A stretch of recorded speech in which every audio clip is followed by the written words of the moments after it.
Electronics రంగంలో గత 20 సంవత్సరాలుగా నూజివీడులో ప్రభంజనం సృష్టిస్తున్నది శ్రీవత్స ఎలక్ట్రానిక్స్ నూజివీడు. మా వద్ద ఏసీలు, ఎల్ఈడి టీవీలు, ఫ్రిడ్జ్లు, వాషింగ్ మిషన్లు, కూలర్లు, మిక్సీలు, గ్రైండర్లు, ఫ్యాన్లు మొదలగు అన్ని రకాల మీ ఇంటికి కావలసిన ఎలక్ట్రానిక్స్ ఐటమ్స్ విజయవాడ మరియు ఆన్లైన్ ధరల కన్నా అతి తక్కువ రేట్లలో లభించును.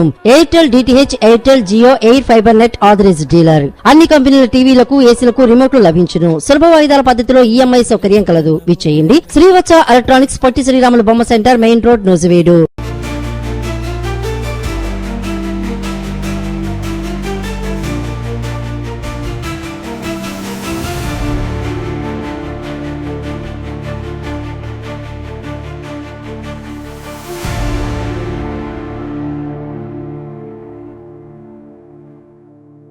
సైబర్ నేరరహిత రాష్ట్రంగా ఆంధ్రప్రదేశ్ ను తీర్చిదిద్దాలని, డిజిటల్ మోసాలను అరికట్టేందుకు జీరో ఎఫ్ఐఆర్ అమలు చేయాలి. అధికారులకు సీఎం చంద్రబాబు కీలక ఆదేశాలు. సాంకేతిక పరిజ్ఞానం వేగంగా అభివృద్ధి చెందుతున్న ఈ కాలంలో సైబర్ నేరాలు కూడా కొత్త రూపాల్లో పెరుగుతున్నాయని ముఖ్యమంత్రి చంద్రబాబు ఆందోళన వ్యక్తం చేశారు. ఆంధ్రప్రదేశ్ ను సైబర్ నేరరహిత రాష్ట్రంగా తీర్చిదిద్దడమే ప్రభుత్వ లక్ష్యమని ఆయన స్పష్టం చేశారు.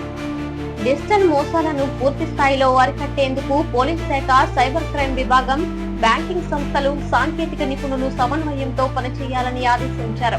రాష్ట్ర సచివాలయంలో నిర్వహించిన ఉన్నత స్థాయి సమీక్ష సమావేశంలో ముఖ్యమంత్రి సైబర్ నేరాల పరిస్థితిపై సమగ్రంగా చర్చించారు. రాష్ట్రంలో జరుగుతున్న ఆన్లైన్ మోసాలు, ఫోన్ కాల్ మోసాలు, నకిలీ పెట్టుబడి పథకాలు, బ్యాంకు ఖాతాల మోసాలు, సోషల్ మీడియా మోసాలపై అధికారులు వివరాలు సమర్పించారు. ప్రజల కష్టార్జిత ధనాన్ని కాపాడడం ప్రభుత్వ బాధ్యత అని సీఎం పేర్కొన్నారు. ఈ సందర్భంగా ముఖ్యమంత్రి మాట్లాడుతూ సైబర్ నేరాల విషయంలో ప్రతి నిమిషం విలువైనది అని అన్నారు. మోసం జరిగిన వెంటనే చర్యలు తీసుకుంటే డబ్బు తిరిగి పొందే అవకాశం పెరుగుతాయని చెప్పారు. అందుకే రాష్ట్ర వ్యాప్తంగా జీరో ఎఫ్ఐఆర్ విధానాన్ని సమర్థంగా అమలు చేయాలని పోలీస్ అధికారులు సూచించారు. జీరో ఎఫ్ఐఆర్ విధానం ద్వారా బాధితుడు ఏ పోలీస్ స్టేషన్ కు వెళ్లినా వెంటనే ఫిర్యాదు నమోదు చేసే అవకాశం ఉంటుంది. సంఘటన ఎక్కడ జరిగినా ముందుగా ఫిర్యాదు తీసుకుని తరువాత సంబంధిత పోలీస్ స్టేషన్ కు కేసు బదిలీ చేయవచ్చని అధికారులు వివరించారు. దీనివల్ల బాధితులకు వేగంగా న్యాయం జరిగే అవకాశం ఉంటుందని పేర్కొన్నారు. ముఖ్యమంత్రి మాట్లాడుతూ డిజిటల్ లావాదేవీలు పెరుగుతున్న నేపథ్యంలో ప్రజల్లో అవగాహన కూడా పెరగాలని అన్నారు. అపరిచిత వ్యక్తుల ఫోన్ కాల్స్, అనుమానాస్పద సందేశాలు, తప్పుడు లింకులు, నకిలీ యాప్ల పట్ల జాగ్రత్తగా ఉండాలని ప్రజలకు సూచించారు. రాష్ట్రంలో ప్రతి జిల్లాల్లో సైబర్ క్రైమ్ విభాగాలను మరింత బలోపేతం చేయాలని ప్రభుత్వం నిర్ణయించింది. ఆధునిక సాంకేతిక పరికరాలు, ప్రత్యేక సాఫ్ట్వేర్, శిక్షణ పొందిన సిబ్బందిని అందుబాటులో ఉంచాలని ముఖ్యమంత్రి ఆదేశించారు. సైబర్ నేరాలను గుర్తించే సామర్థ్యాన్ని పెంచాలని సూచించారు. పోలీసు అధికారులు సమర్పించిన నివేదిక ప్రకారం గత కొన్నేళ్లుగా ఆన్లైన్ మోసాల సంఖ్య పెరుగుతోంది. ఉద్యోగాల పేరుతో మోసాలు, పెట్టుబడుల పేరుతో మోసాలు, రుణాల పేరుతో మోసాలు, సోషల్ మీడియా ఖాతాల హ్యాకింగ్ వంటి ఘటనలు ఎక్కువగా నమోదవుతున్నాయని తెలిపారు. ఈ నేపథ్యంలో ప్రతి పోలీస్ స్టేషన్ లో సైబర్ అవగాహన కార్యక్రమాలు నిర్వహించాలని సీఎం సూచించారు. గ్రామాలు, పట్టణాలు, విద్యా సంస్థలు, కార్యాలయాల్లో ప్రజలకు అవగాహన కల్పించాలని చెప్పారు. సైబర్ భద్రత ప్రతి ఒక్కరి బాధ్యత అని భావన పెంచాలని సూచించారు. సమావేశంలో పాల్గొన్న అధికారులు రాష్ట్రంలో ప్రత్యేక సైబర్ స్పందన కేంద్రాలను ఏర్పాటు చేస్తున్నట్లు తెలిపారు. బాధితులు ఫిర్యాదు చేసిన వెంటనే స్పందించే విధంగా ప్రత్యేక బృందాలు పనిచేస్తున్నట్లు వెల్లడించారు. ముఖ్యమంత్రి మాట్లాడుతూ యువత ఎక్కువగా డిజిటల్ ప్రపంచాన్ని ఉపయోగిస్తున్నందున వారికి ప్రత్యేక శిక్షణ అవసరమని అన్నారు. పాఠశాలలు, కళాశాలల్లో సైబర్ భద్రతపై అవగాహన కార్యక్రమాలు నిర్వహించాలని విద్యాశాఖకు సూచించారు. బ్యాంకింగ్ రంగ ప్రతినిధులతో కూడా ప్రభుత్వం సమన్వయం పెంచాలని నిర్ణయించింది. అనుమానాస్పద లావాదేవీలు జరిగిన వెంటనే సమాచారం అందించే విధంగా వ్యవస్థలు బలోపేతం చేయాలని అధికారులు ఆదేశాలు జారీ చేశారు. సైబర్ నేరాల నియంత్రణలో కృత్రిమ మేధస్సు ఆధారిత సంకేతాలను వినియోగించాలని ప్రభుత్వం పరిశీలిస్తోంది. అనుమానాస్పద కార్యకలాపాలను ముందుగానే గుర్తించే విధానాలపై నిపుణులతో చర్చలు జరుగుతున్నాయి.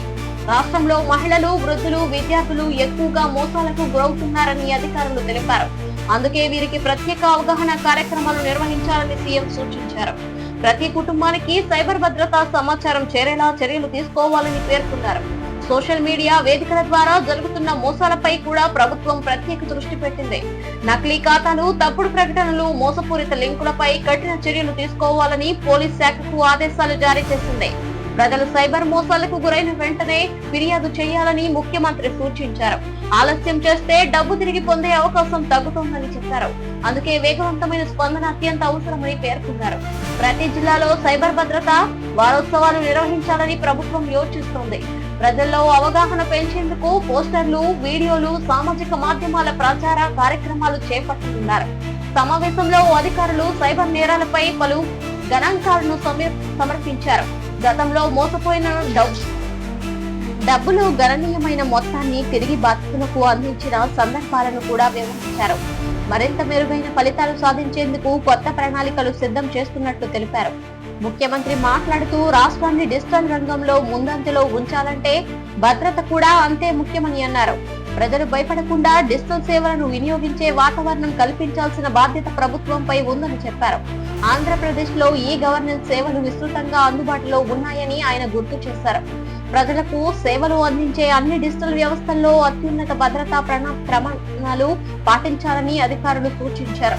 పోలీస్ శాఖ సిబ్బందికి ప్రత్యేక శిక్షణ కార్యక్రమాలు నిర్వహించాలని ప్రభుత్వం నిర్ణయించింది. కొత్త తరహా సైబర్ నేరాలను గుర్తించడం, లక్ష్యాలను సేకరించడం, నేరస్తులను గుర్తించడం వంటి అంశాల్లో నైపుణ్యం పెంచాలని సూచించింది. సైబర్ నేరాలను అరికట్టడంలో ప్రజల భాగస్వామ్యం కూడా అవసరమని సీఎం పేర్కొన్నారు. అనుమానాస్పద ఘటనలు వెంటనే పోలీసులకు తెలియజేయాలని కోరారు.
తెలంగాణ పేదలకు శుభవార్త. ఇందిరమ్మ ఇళ్ల నిర్మాణానికి సర్కార్ పచ్చజెండా. 2.5 లక్షల గృహాలకు మంజూరు ఉత్తర్వులు. తెలంగాణ ప్రభుత్వం రాష్ట్రంలోని పేద కుటుంబాలకు శుభవార్త అందించింది. రాష్ట్ర ప్రభుత్వం ఇందిరమ్మ ఇళ్ల పథకం 2వ దశ అమలుకు గ్రీన్ సిగ్నల్ ఇచ్చింది. రాష్ట్ర వ్యాప్తంగా 2.5 లక్షల ఇళ్ల నిర్మాణానికి అనుమతి మంజూరు చేస్తూ ఉత్తర్వులు జారీ చేసింది. ప్రతి నియోజకవర్గానికి 2000 ఇళ్ల చొప్పున కేటాయిస్తూ ప్రభుత్వం కీలక నిర్ణయం తీసుకుంది. ఈ కార్యక్రమం ద్వారా సొంత ఇల్లు లేని పేద కుటుంబాలకు శాశ్వత నివాసం కల్పించాలనే లక్ష్యంతో ప్రభుత్వం ముందుకు సాగుతోంది. రాష్ట్ర మంత్రివర్గ సమావేశంలో ఈ అంశంపై విస్తృతంగా చర్చించిన అనంతరం ఈ నిర్ణయం తీసుకున్నట్లు ప్రభుత్వం తెలిపింది. గుడిసెల్లో తాత్కాలిక నివాసాల్లో జీవిస్తున్న కుటుంబాలకు మెరుగైన జీవన వాతావరణం కల్పించాలనే ఉద్దేశంతో ఈ పథకాన్ని వేగవంతం చేస్తున్నట్లు అధికారులు వెల్లడించారు. 2వ దశలో నిర్మించబోయే ఇళ్లతో వేలాది కుటుంబాల జీవితాల్లో కొత్త ఆశలు చిగురించనున్నాయి. ముఖ్యమంత్రి రేవంత్ రెడ్డి నాయకత్వంలో ప్రభుత్వం పేదల గృహ కలలను నిజం చేయడంపై ప్రత్యేక దృష్టి పెట్టింది. రాష్ట్రంలో గృహరహిత కుటుంబాలను గుర్తించి వారికి దశల వారీగా ఇల్లు అందించేందుకు కార్యాచరణ సిద్ధం చేస్తున్నట్లు అధికారులు తెలిపారు.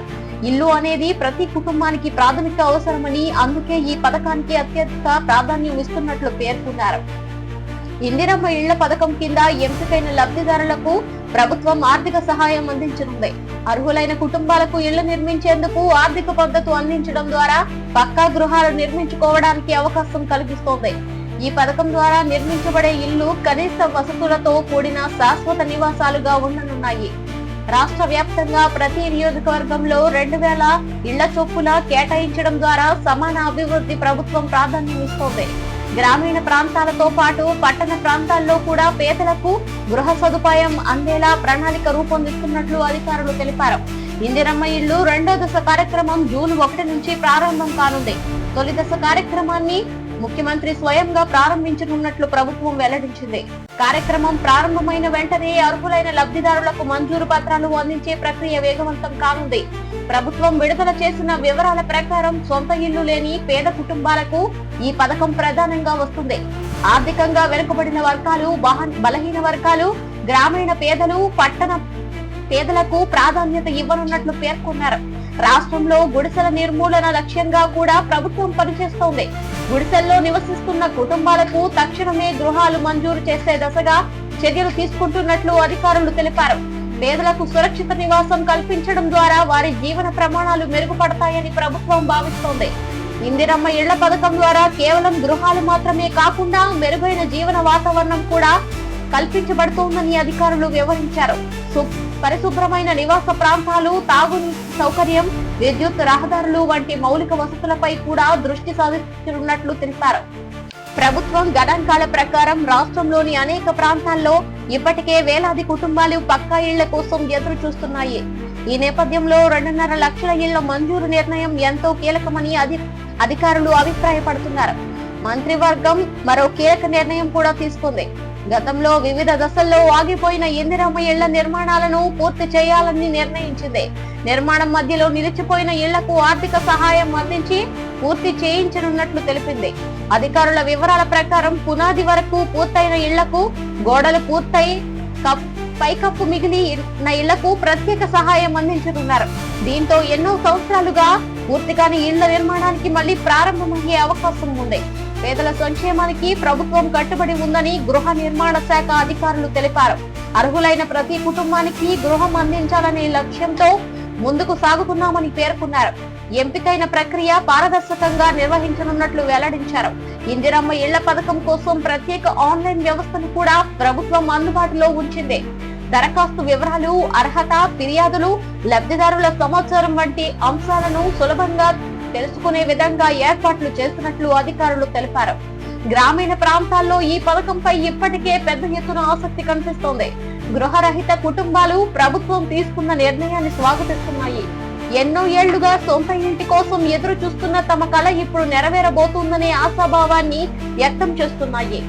మహిళలకు కూడా ఈ పథకం ద్వారా ప్రయోజనం కలగనుంది. కుటుంబ భద్రత, పిల్లల భవిష్యత్తు, మెరుగైన జీవన పరిస్థితుల కోసం శాశ్వత గృహం ఎంతో ఉపయోగపడుతుందని అధికారులు పేర్కొన్నారు. నిపుణుల అభిప్రాయం ప్రకారం గృహ నిర్మాణ కార్యక్రమాలు ఉపాధి అవకాశాలను కూడా పెంచుతాయి. నిర్మాణ రంగంలో పనిచేసే కార్మికులకు ఉద్యోగాలు లభిస్తాయి. స్థానికంగా ఆర్థిక కార్యకలాపాలు కూడా పెరిగే అవకాశం ఉంటుంది. రాష్ట్ర ప్రభుత్వం గృహ నిర్మాణంతో పాటు సామాజిక అభివృద్ధిని కూడా లక్ష్యంగా పెట్టుకుంది. ప్రతి కుటుంబం గౌరవప్రదమైన జీవితం గడపాలంటే సొంత ఇల్లు ఉండాలని ప్రభుత్వం భావిస్తోంది. అందుకే ఈ కార్యక్రమాన్ని మిషన్ మోడ్ లో అమలు చేయాలని నిర్ణయించింది. ఇందిరమ్మ ఇళ్ల పథకం అమలులో జిల్లా కలెక్టర్లు, స్థానిక అధికారులు కీలక పాత్ర పోషించనున్నారు. లబ్ధిదారుల ఎంపిక నుంచి నిర్మాణాల పర్యవేక్షణ వరకు అన్ని పనులు క్రమం తప్పకుండా పరిశీలించనున్నట్లు అధికారులు తెలిపారు. రాష్ట్ర వ్యాప్తంగా 2.5 లక్షల ఇళ్ల నిర్మాణానికి మంజూరు ఇవ్వడం తెలంగాణ గృహ రంగంలో ఒక ముఖ్యమైన ముందడుగుగా భావిస్తున్నారు. పేద కుటుంబాలకు శాశ్వత నివాసం కల్పించాలనే ప్రభుత్వ సంకల్పానికి ఇది నిదర్శనమని పలువురు అభిప్రాయపడుతున్నారు. చివరగా ప్రభుత్వం ప్రజలకు ఒక సందేశం ఇచ్చింది. అర్హులైన వారి మాత్రమే దరఖాస్తు చేసుకోవాలని, తప్పుడు సమాచారం ఇవ్వకూడదని సూచించింది. పారదర్శకంగా అమలు జరిగేలా ప్రజలు కూడా సహకరించాలని కోరింది.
ఇరాన్ అంశంలో తుది దశకు చేరిన చర్చలు, కాల్పుల విరమణ, హర్మూజ్ జలసంధి అంశాలపై ట్రంప్ కీలక మంతనాలు. ఇంకా తుది ఒప్పందం కాలేదని టెహ్రాన్ స్పష్టం. అమెరికా ఇరాన్ మధ్య గత కొన్ని నెలలుగా కొనసాగుతున్న ఉద్రిక్త పరిస్థితులకు ముగింపు పలికే దశగా దౌత్య చర్చలు కీలక దశకు చేరుకున్నాయి. కాల్పుల విరమణ కొనసాగింపు, హర్మూజ్ జలసంధిలో నౌకల రాకపోకలు, ఆంక్షల సడలింపులు, భద్రతా అంశాలపై అమెరికా అధ్యక్షుడు డొనాల్డ్ ట్రంప్ తన అధికారులతో వరుస సమావేశాలు నిర్వహిస్తున్నట్లు అంతర్జాతీయ వర్గాలు వెల్లడించాయి. అయితే ఒప్పందం పూర్తయిందని వస్తున్న వార్తలను ఇరాన్ ఖండిస్తూ ఇంకా చర్చలు కొనసాగుతున్నాయని స్పష్టం చేస్తుంది. వాషింగ్టన్ లో జరిగిన ఉన్నత స్థాయి సమావేశంలో అమెరికా జాతీయ భద్రతా బృందం, విదేశాంగ శాఖ అధికారులు, రక్షణ విభాగ ప్రతినిధులు పాల్గొంటున్నట్లు సమాచారం. చర్చల్లో ప్రధానంగా కాల్పుల విరమణను మరో 60 రోజుల పాటు పొడిగించడం, హర్మూజ్ జలసంధిలో వాణిజ్య నౌకల రాకపోకలను సులభతరం చేయడం వంటి అంశాలు ప్రాధాన్యం పొందినట్లు తెలుస్తోంది. ప్రపంచ ఇంధన సరఫరాలో హర్మూజ్ జలసంధికి అత్యంత ప్రాధాన్యం ఉంది. ప్రపంచ చమురు రవాణాలో గణనీయమైన భాగం ఈ మార్గం గుండా సాగుతోంది. అందువల్ల ఈ ప్రాంతంలో నెలకొన్న ఉద్రిక్తతలను తగ్గించేందుకు అమెరికా, ఇరాన్ మధ్య చర్చలు కొనసాగుతున్నాయి. అమెరికా అధ్యక్షుడు ట్రంప్ ఇటీవలి చర్చల సానుకూలంగా దశలో కొనసాగుతున్నాయని వ్యాఖ్యానించారు. ఇరాన్ తో ఒప్పందం త్వరలో కుదిరే అవకాశం ఉందని ఆయన ఆశాభావం వ్యక్తం చేశారు. కొన్ని కీలక అంశాలపై పురోగతి కనిపిస్తోందని ఆయన పేర్కొన్నారు. అయితే టెహ్రాన్ మాత్రం ఇంకా ఎలాంటి తుది నిర్ణయం తీసుకోలేదని స్పష్టం చేసింది. ఇరాన్ విదేశాంగ వర్గాలు స్పందిస్తూ చర్చలు జరుగుతున్నాయనే విషయం నిజమే అయినప్పటికీ ఒప్పందం పూర్తి కాలేదని చెప్పడం సరైనది కాదని పేర్కొన్నారు. దేశ ప్రయోజనాలు, భద్రతా అంశాలు, ఆర్థిక ప్రయోజనాలను దృష్టిలో ఉంచుకొని మాత్రమే నిర్ణయం తీసుకుంటామని వెల్లడించాయి. హర్మూజ్ జలసంధి అంశం ప్రస్తుతం చర్చల్లో అత్యంత కీలక అంశంగా మారింది. ఈ మార్గంలో నౌకానయాన్ని పూర్తిగా స్వేచ్ఛగా కొనసాగించాలన్నది అమెరికా అభిప్రాయం కాగా, ప్రాంతీయ భద్రతా అంశాలపై తమకు ప్రత్యేక హక్కులు ఉన్నాయని ఇరాన్ భావిస్తోంది. ఈ విషయంలో ఇరు దేశాల మధ్య ఇంకా చర్చలు కొనసాగుతున్నాయి. చర్చల్లో మరో ప్రధాన అంశం కాల్పుల విరమణ. గతంలో ప్రకటించిన తాత్కాలిక కాల్పుల విరమణను మరింత కాలం కొనసాగించే అవకాశాన్ని ఇరు దేశాలు పరిశీలిస్తున్నాయి. శాంతి చర్చలకు మరింత సమన్వయం ఇవ్వాలనే ఉద్దేశంతో ప్రతిపాదన వచ్చినట్లు సమాచారం.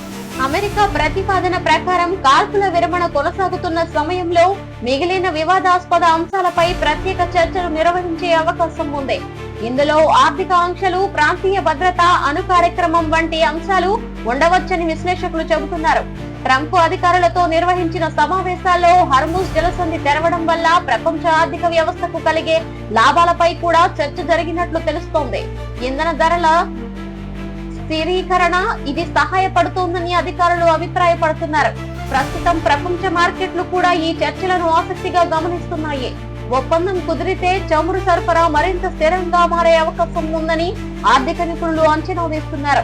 అదే సమయంలో చర్చలు విఫలమైతే మళ్లీ ఉద్రిక్తతలు పెరిగే అవకాశం ఉందని హెచ్చరిస్తున్నారు.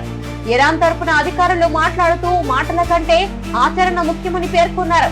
గతంలో జరిగిన అనుభవాల కారణంగా తుది నిర్ణయం తీసుకునే ముందు అన్ని అంశాలను జాగ్రత్తగా పరిశీలిస్తున్నామని తెలిపారు. అంతర్జాతీయ మాధ్యమాల మరియు మధ్యవర్తుల పాత్ర కూడా ఈ చర్చల్లో కీలకంగా మారింది. వివిధ దేశాల వంశ ప్రతినిధులు ఇరు దేశాల మధ్య సమన్వయం సాధించే ప్రయత్నాలు కొనసాగుతున్నాయి. ప్రాంతీయ స్థిరత్వం కోసం శాంతి ఒప్పందం అవసరమని పలువురు నాయకులు అభిప్రాయపడుతున్నారు. ఇదే సమయంలో హర్మూజ్ జలసంధిలో నౌకల రాకపోకలకు సంబంధించి భద్రతా ఏర్పాట్లపై కూడా చర్చలు జరుగుతున్నాయి. అంతర్జాతీయ వాణిజ్య వర్గాలపై సురక్షితంగా ఉంచడం అత్యంత అవసరమని అమెరికా వర్గాలు చెబుతున్నాయి. ఇరాన్ మాత్రం తమ భద్రతా ప్రయోజనాలను కాపాడుకుంటూనే చర్చల్లో పాల్గొంటున్నట్లు తెలిపింది. దేశ సార్వభౌమాధికారానికి భంగం కలిగించే ఏ ప్రతిపాదనను అంగీకరించబోమని స్పష్టం చేసింది. విశ్లేషకుల అభిప్రాయం ప్రకారం ప్రస్తుతం చర్చలు పురోగతి దశగా సాగుతున్నప్పటికీ కొన్ని కీలక అంశాలపై ఇంకా భిన్నాభిప్రాయాలు ఉన్నాయి.